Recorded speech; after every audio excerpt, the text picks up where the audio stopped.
பெற்றோர்களை பயமுறுத்தக்கூடிய பச்சிளம் குழந்தைகளின் செய்கைகள் என்னென்ன? வணக்கம், நான் உங்க doctor Sivasankaran from Bala child clinic, Tiruvannamalai. Number 1, hiccups, விக்கல். விக்கல் வந்து ரொம்ப காமனான ஒரு ப்ராப்ளம். இது ஏன் ஏற்படுதுன்னா, குழந்தைகளுக்கு இருக்க அந்த டயஃப்ரம் மசில் ரொம்ப இம்மெச்சூரா இருக்கு.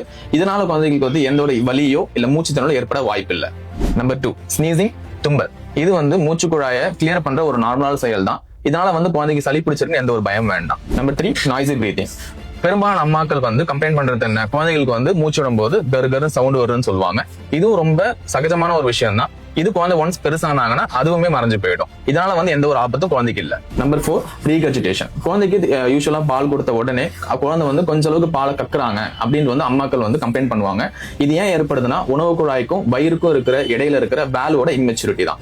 இது ஒன்ஸ் குழந்தைங்க பெருசாகும் போது இந்த பிரச்சனையும் தன்னால மறைஞ்சிரும். இதுக்கும் நீங்க கவலைப்பட வேண்டாம்.